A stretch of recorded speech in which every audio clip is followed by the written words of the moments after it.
Welcome to the Inspiration North podcast, inspiring stories from inspirational people and how they found their passion, their true north. I'm James Eves. And I'm Michelle Minnikin, and this is the Inspiration North podcast.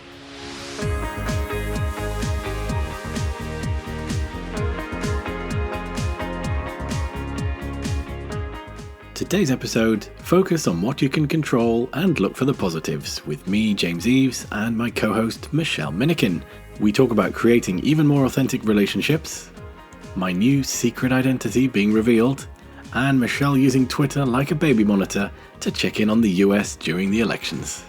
In today's podcast, our 2-year anniversary edition, James and I reflect on the lowlights and highlights of 2020, our lessons learned, and what's next.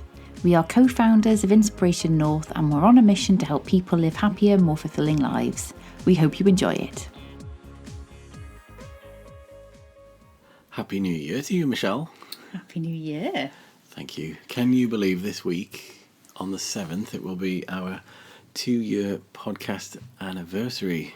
Nope, it is absolutely bonkers. It really is. So this is podcast 109, which means since 7th of January 2019, we've had a podcast out every Monday, come rain, shine, illness, holidays, lockdown even. So I feel quite content with that. It's quite an achievement. High five us. High five.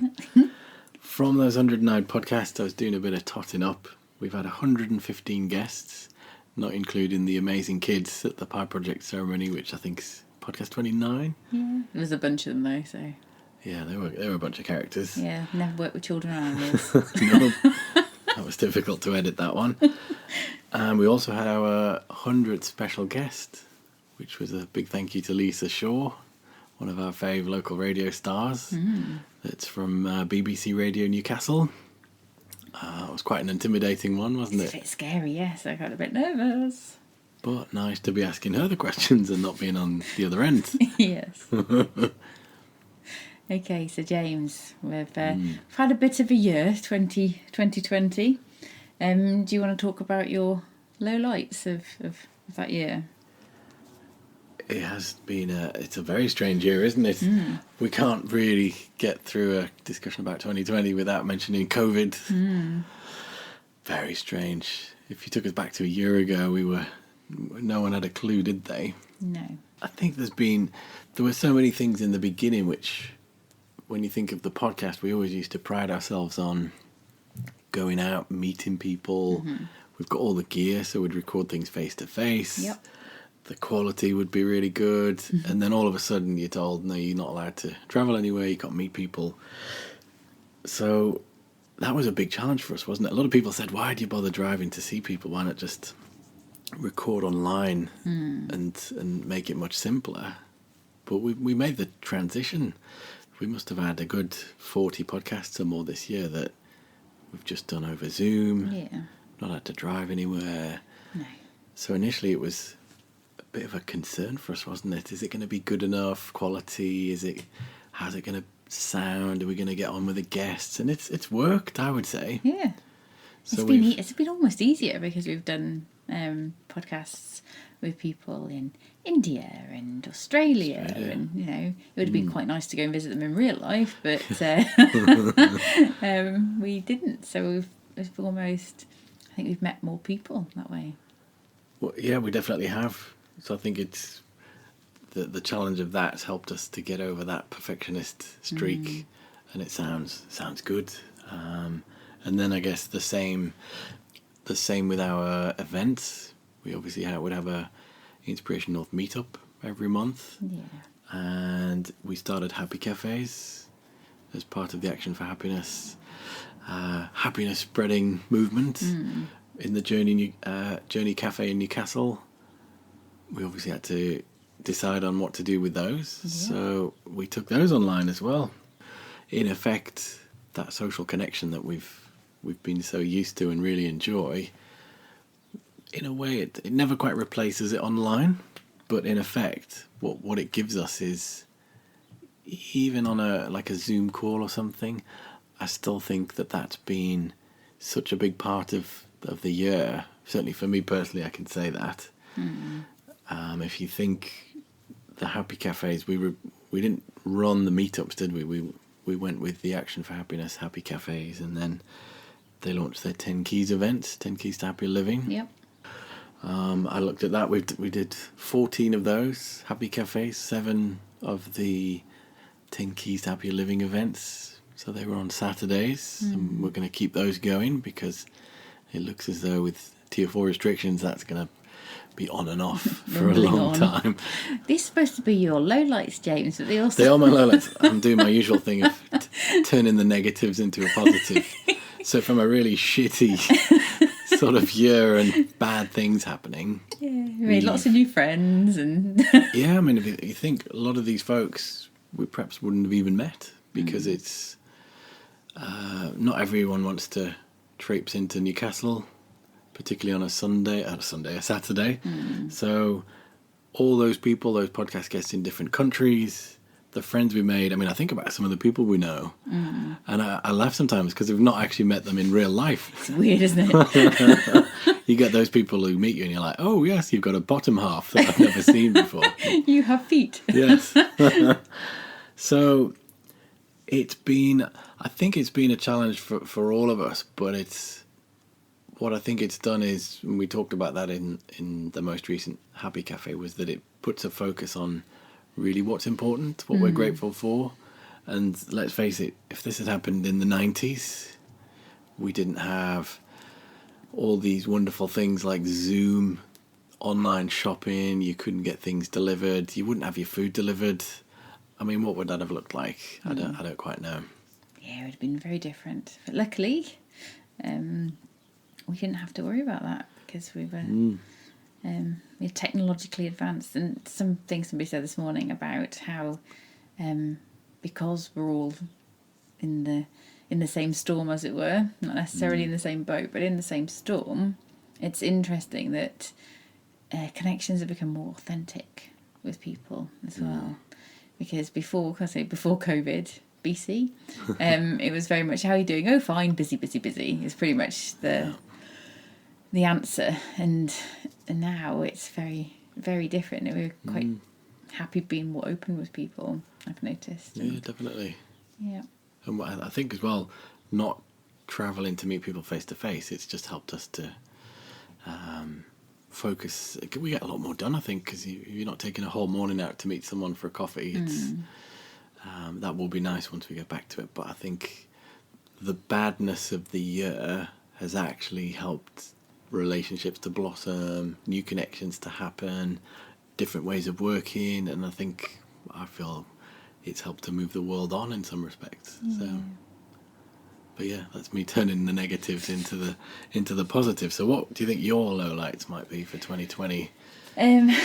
So I think my lowlights for 2020 started in 2019 when a general election was called, and most of my psychology work in selection and assessment was in the public sector, and because there was a potential change of government, most of my clients stopped recruiting. So that was interesting. So by the time we got to 2020, we'd already almost sort of pivoted to look at more sort of leadership development stuff rather than your bread and butter psychometric testing, assessments, etc. So that was a difficult January, and also sadly we lost a very good friend as well to suicide, which was slightly devastating too. So it had already started off the year in a pretty dark place, I suppose. Yeah. And then we've had obviously the lockdown, which you've mentioned, and homeschooling, which made me realise that teachers should get paid £1 million a year, and I'm very much glad that I didn't go down that route. It wasn't even a thought, to be fair, but crikey Moses, I'm not the most patient teacher in the world. So that was interesting, and I think a lot of I don't know what it is, but a lot of my effort and attention, I suppose, was on sort of the US elections last year. I became a little bit obsessed.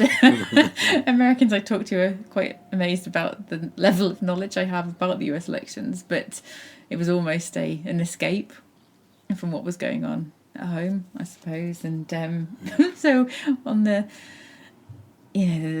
roller coaster of election week was interesting because I was using Twitter like a baby monitor to check on America every 30 seconds. So, and yeah, it was good news in the end. Yeah. So we're just, even my little boy says, how many days until Biden comes into power? It's like 6 days before your birthday, Mummy. So, yeah, it's interesting. But yeah, hopefully that madness is coming to an end. Yeah, or if not, we're better prepared for more of the same, which is highly likely, isn't it, Yeah. for the first part of 2021 and beyond? No, definitely. So if they were the lowlights then, what would you say some of the highlights were for 2020 for you? I think sort of the uncertainty around the sort of selection assessment work, and I was fairly bored with the Insights Business Psychology brand. I know I've been driving you nuts with not wanting to write any blogs or anything because I didn't really know what to say because it was just a bit me too. Yeah. So one day in the summer I announced to you that I was bored and we need to rebrand and we need to come up with a new name for Insights Business Psychology. And after sort of 2018, having read the Be More Pirate book, which I do harp on about a lot, there was just something missing with the joy and excitement, and I'd almost sort of grown out of it. Yeah. So we did some brainstorming for about 15 minutes and came up with Work Pirates, and absolutely astounded to see it wasn't a trademark, it wasn't a limited company, and all of the social handles were available. So we thought this is pretty much an interesting thing. So how did you come up with the concept then of Work Pirates? So we won a leadership development piece of work for a company down south, and it was too big for me to do on my own. So I got one of my fellow business psychology friends to help. And it was so much fun working with somebody else, proper grown-up professional. Thanks, Jenny. And I thought, how much fun could it be if we could get together a group of people, professionals, to tackle sort of organisational problems. And I don't know who it was, you or I, James, that came up with the tagline. With the tagline, yes. Yeah. Like the A-Team, but for organisations. Yep. You remember that show from the 80s? Yeah. So we like mixing our metaphors, the pirates and the A-Team. But yeah, we got a bunch of people, professionals together, and we're working through and what that's going to look like. So it's not a finished article yet, but we are working through it. So it's going to be really, I think it's much more exciting a concept. Yeah, so that's sort of the next quarter, isn't it? Working out with more clarity what that is and how it's structured is the big question, because a limited company doesn't quite feel right, and so we're just trying to work out that at the moment. Mm-hmm. Are there any sort of people that stick out in your mind that form part of 2020 for you? Well, I was fortunate enough to win a place on the F Entrepreneur 2020 campaign. So it celebrates women in business who do more than one thing. So it was called the I Also campaign. And on International Women's Day, just at the beginning of everybody being a little bit more socially distancing, we had an event at the House of Lords. Nice. So it was very fancy. Went in and met a lady called Anna Price, who, when you meet people and you just think, crikey, it feels like I've known you for years. Mm-hmm. So I met Anna, and so we had a proper giggle, and she told me that she had ADHD, and talked me through all of the sort of the symptoms and how she got diagnosed, and how it's meant for her, and different things. And she, like me, has absolutely no filter and is very blunt.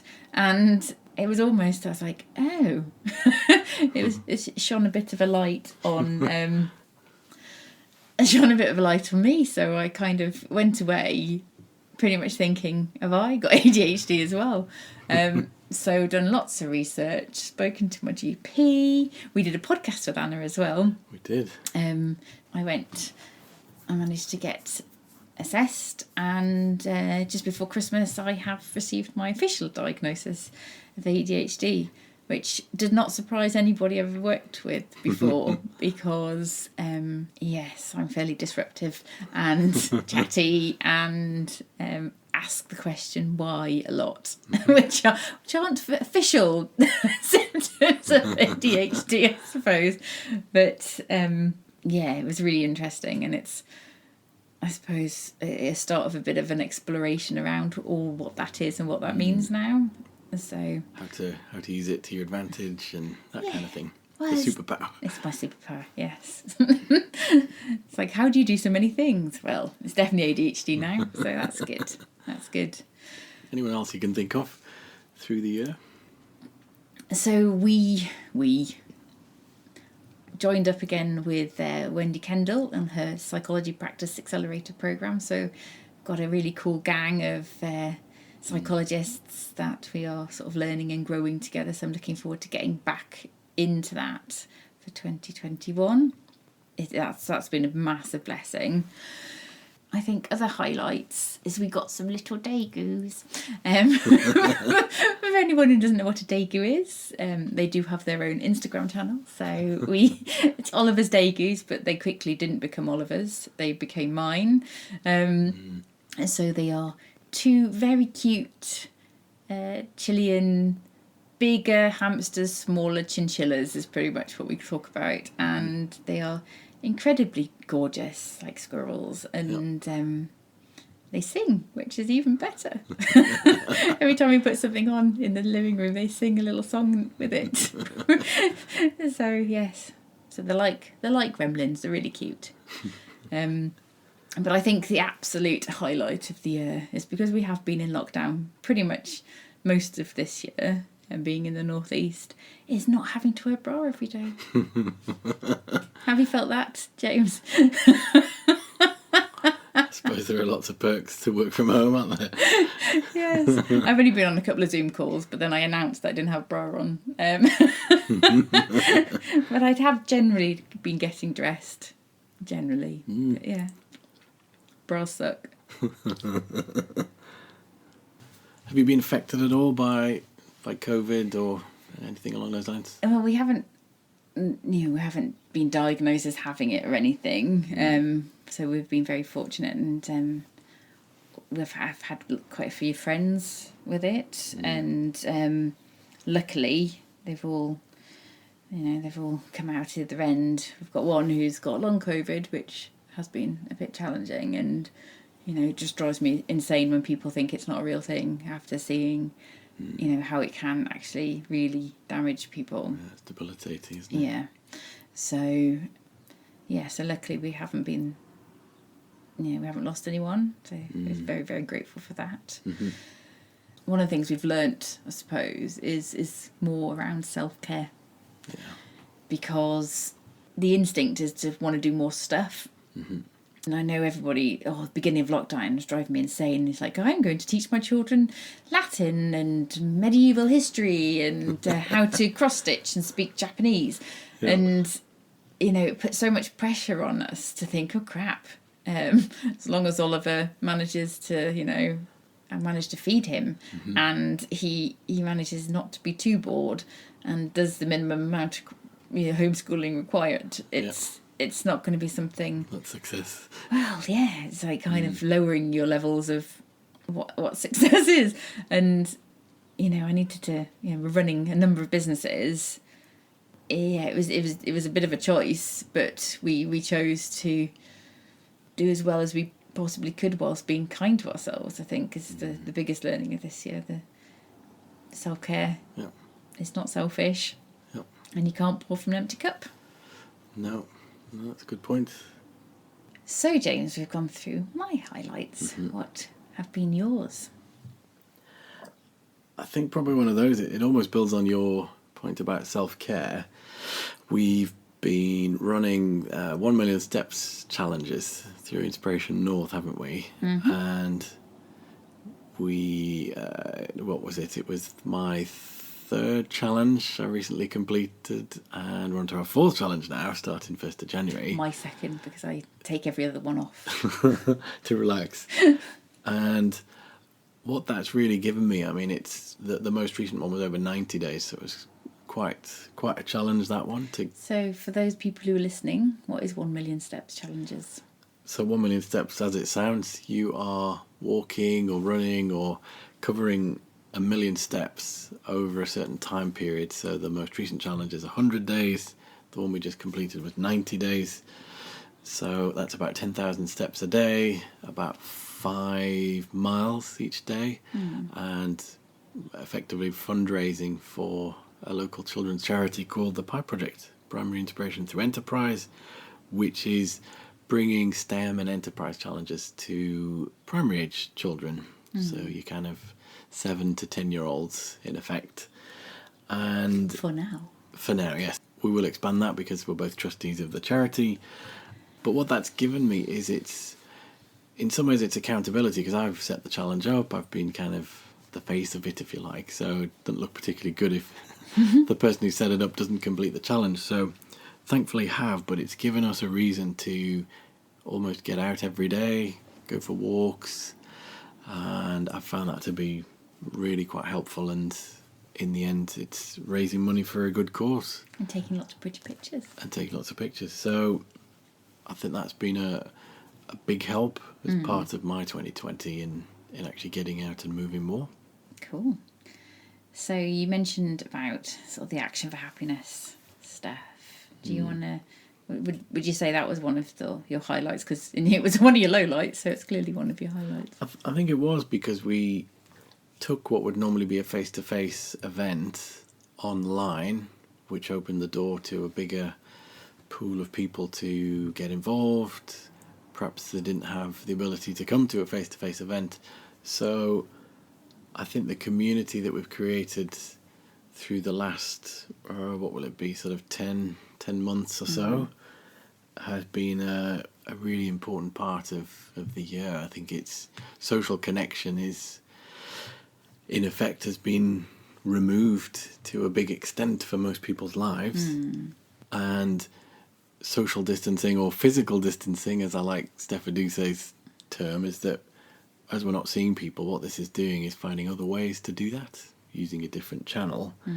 And we've brought people together from not just the northeast, but further south in the UK. We've had attendees from France, from Germany. Some of our events earlier in the year, we had 1 or 2 from the States. So that element of community, connecting with others, just chatting through things, how are you feeling, how are you doing, has been really, really important. And I'd say we talk about this often, don't we? We've got as much from facilitating those events as the actual people attending them. So these groups have been a fixture in the calendar, which I think have been really helpful. Quite grounding. Yes, definitely. We got some lovely messages at Christmas which made us cry a little bit. We did, yes. They were much appreciated. Kiddiki. So, what else? I think you might be releasing your new secret identity at some point soon, James. Not my superhero identity. Spider-Man. Yes, we got to a point where it was almost, so you're obviously a chartered business psychologist, and that leads into recruitment, assessment processes, leadership development, etc. And it was almost, I've done lots of things in my life, but I wasn't quite sure. I was helping you obviously with insights, growing that, managing projects, etc. But I didn't really have an identity, and what was I other than some nice dude with a podcast who runs happy cafes, whatever they are.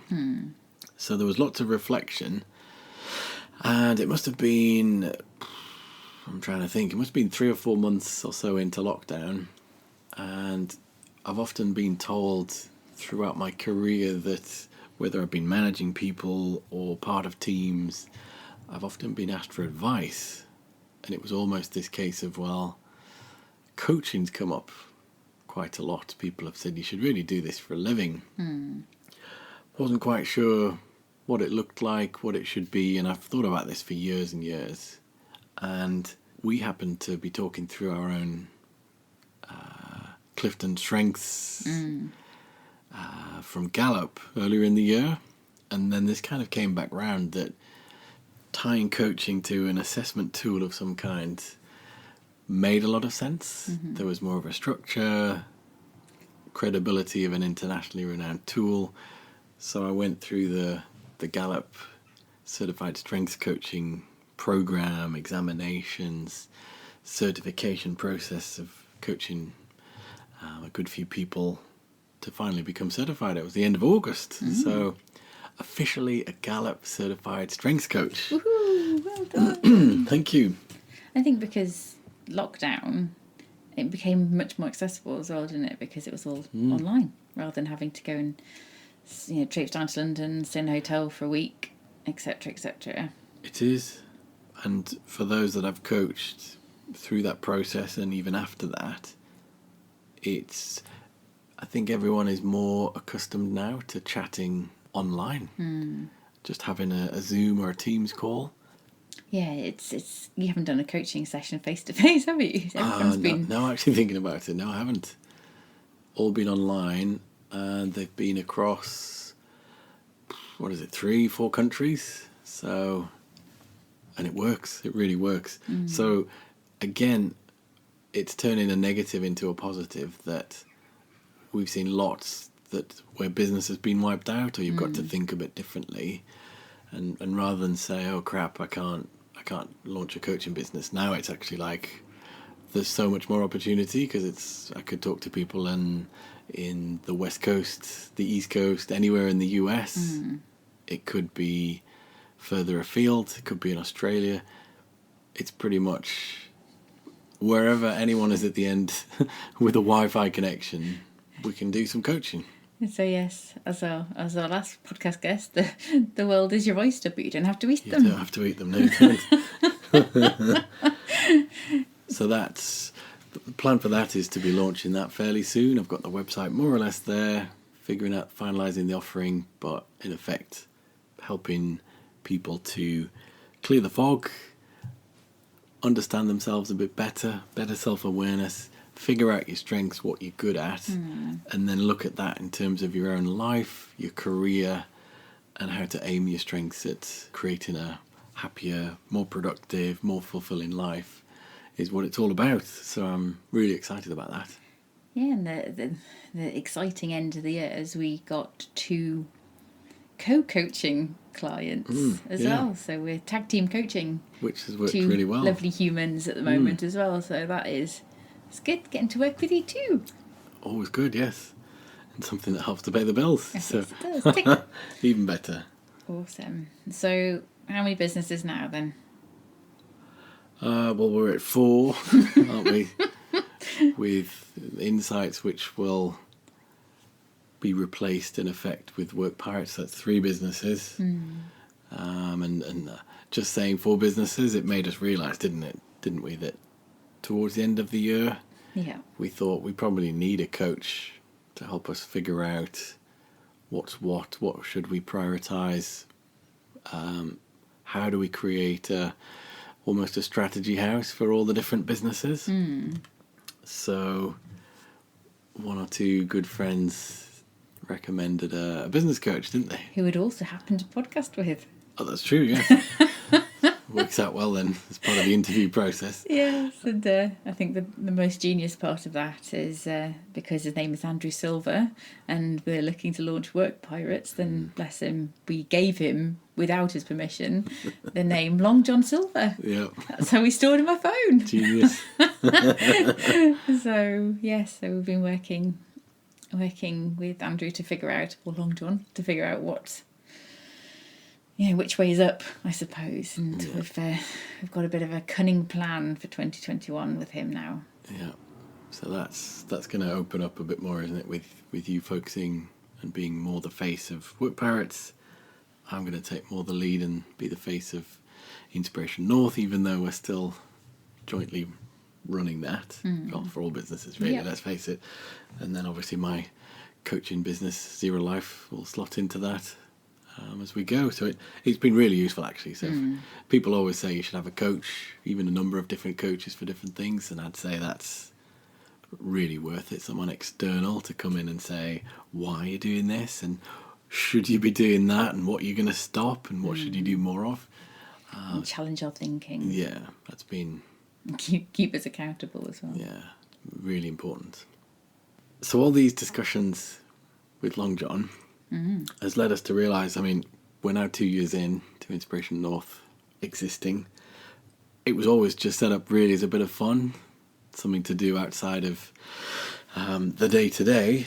And people always say to us, you guys are all over the internet. And we've not really, in some ways deliberately, not done anything to commercialise the venture. We've bankrolled it ourselves up until now. And 2021 is really a year about offering things of value, isn't it? Yeah. Product, services that help with our overall mission of helping people create happier, more fulfilling lives. So what's say a couple of the things that are coming up? So we always ask our podcast guests what advice would they give to their 18-year-old self.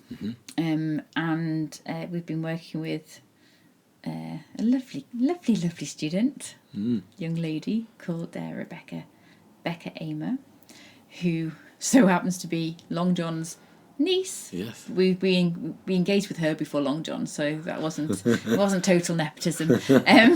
And she's helping us write an advice to your 18-year-old self book.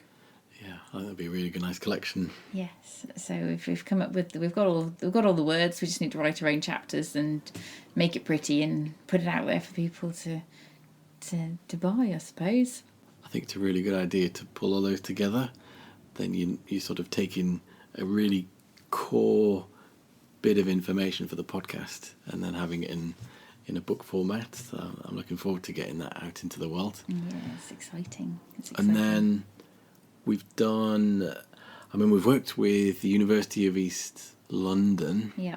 A great bunch of Masters Psych students to look into, it was 15 of our podcasts, wasn't it, to research almost happiness, and they're all entrepreneurs, these 15, which we're not naming, it's part of the secrecy around it. But they've done a really superb job in helping us to figure out how these podcast guests, these entrepreneurs, have found their passion, found happiness, and they've done a cracking job on effectively coming up with lots of market research and theoretical research, which help us to bring a foundation to the next bits that we're looking at. Yeah, it's fascinating. So they've pretty much come up with a sort of a framework for entrepreneurial happiness and success, which is fascinating. So we are talking to another couple of universities for how to expand that research, and hopefully we'll be working more with the University of East London at some point this year too. But yeah, it's really interesting, because one of the things we set out to do when we set up Inspiration North was to research that, and so it's been really exciting. That should have been one of our highlights, I suppose, James, shouldn't it? Yeah, we can't put them all in. No, we can't. But yeah, it's exciting to see where that will lead us. And one of the things we've talked about and we've started to do is, what can we use that research, and what can we use, what can we do to put out more, happiness in the world, and to the foundation of Inspiration North was to help people live happier, more fulfilling lives. So how can we actually, rather than listening to our podcast, what else can we do? Yeah. So we've 99% done on our 21 Days to Happiness program, which is an online course and associated workbook. So we've had our Happy Cafe participants be our guinea pigs for that, and they've given us some really lovely advice and guidance. So we're just tinkering that and hopefully getting that out in the next couple of, I want to say, days, weeks. I'm looking forward to get that one live as well. It's exciting. And we will no doubt build on that through the coming weeks and months, as it's part of a journey, really, isn't it? Once you get to a point of a new year, reflected on life, am I doing what I want to do? Do I have more of a purpose or a mission in life? Am I actually happy in life? What do I need to do about that? How can I do something about it? And that's, in effect, building this offering, isn't it? That takes you through the different steps to help you figure those things out. And of course, I mean, the couple of clients we had in the run-up to Christmas, we've not promoted anything like this, and they've just magically appeared. So that will also be something that is more of a one-to-one individual type of coaching session. Yeah. And then we'll see. We're just going to see what happens. And then as we launch these different parts, there are lots of conversations we've got with lots of different stakeholders. Yeah. So It's fascinating. I'm really excited about it. Yeah. And then, of course, we'll eventually officially launch Work Pirates and Zero Life, my coaching business. So the Work Pirates, we're doing monthly Work Pirate gatherings. So it's follows on from our True Newcastle.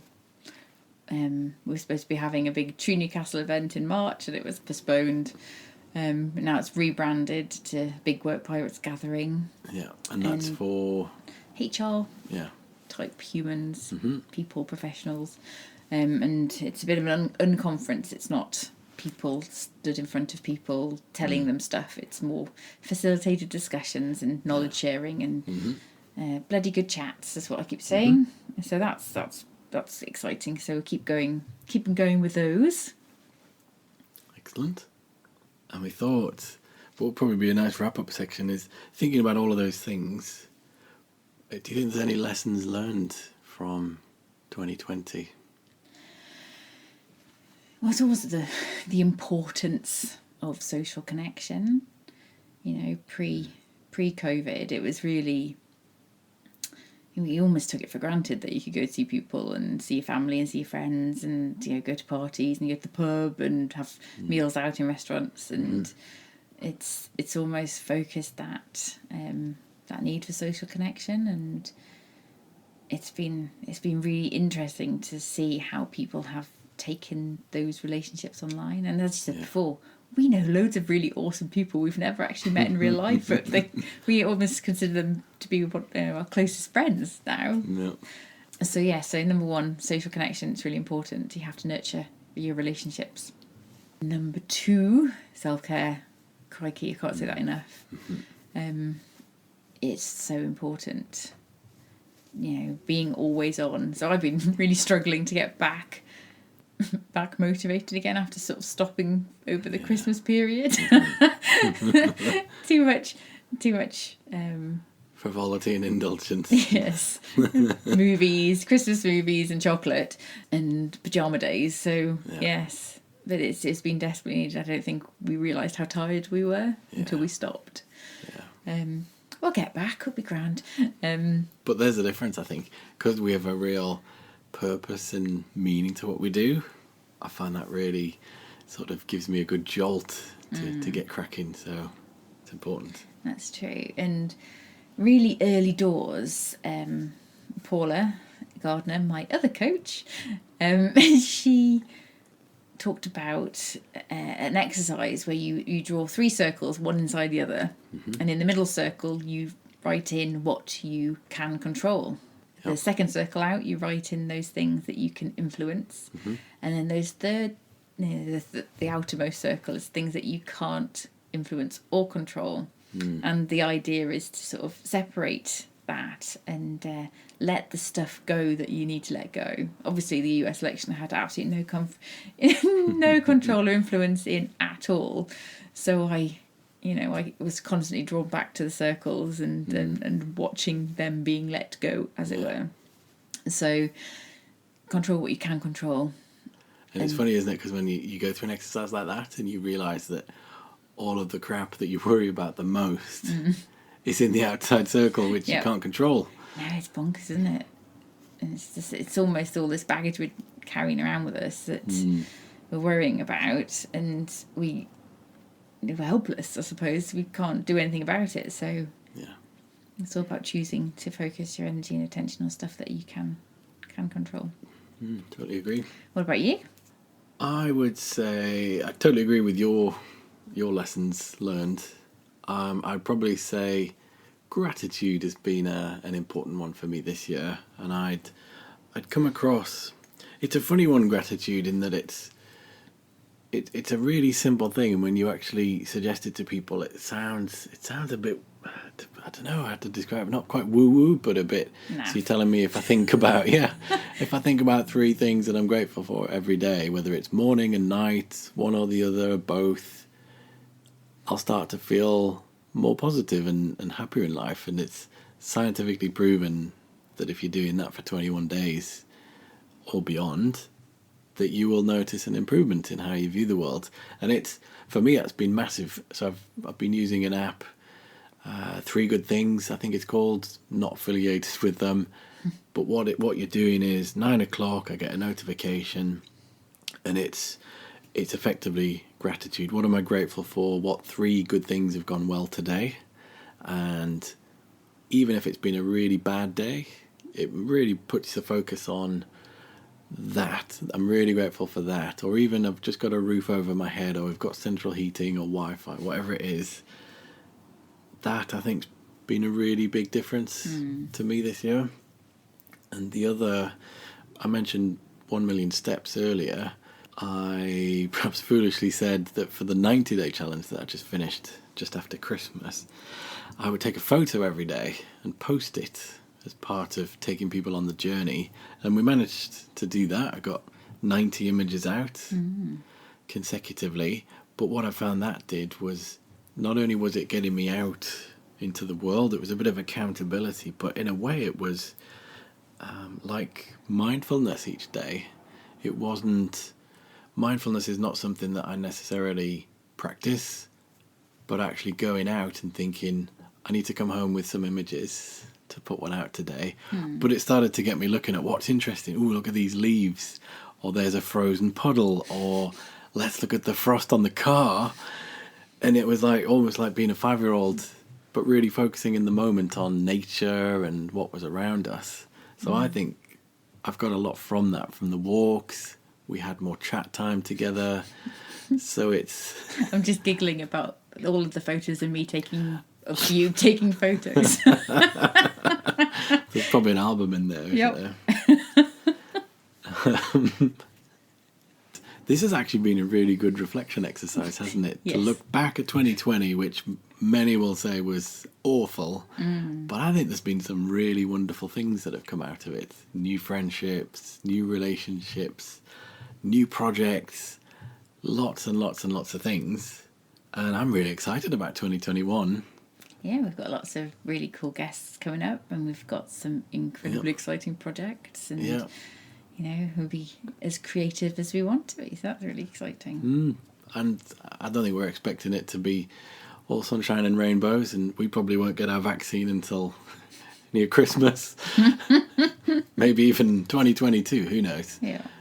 But I guess we're focusing on what we can control and taking from your lesson learned. That we are.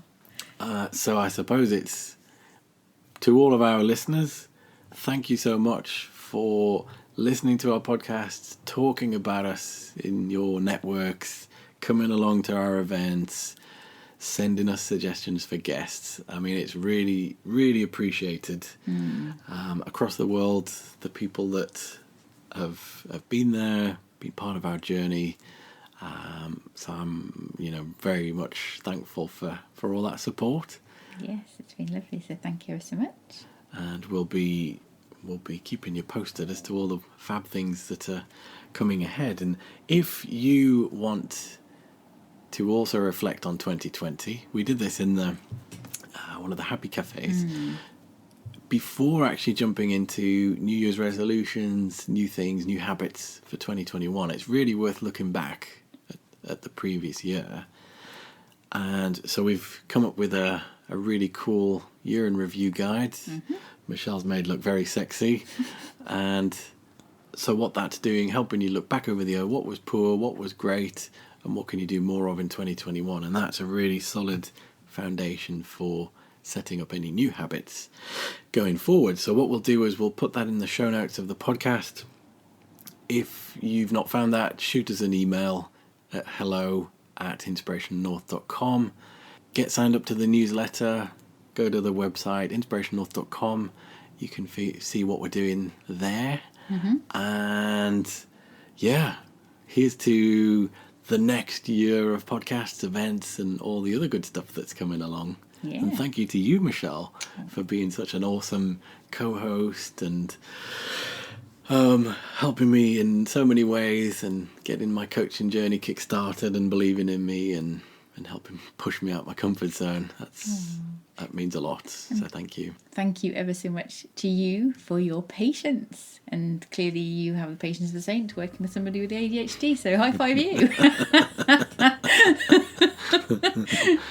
It's my pleasure. So have a great new year.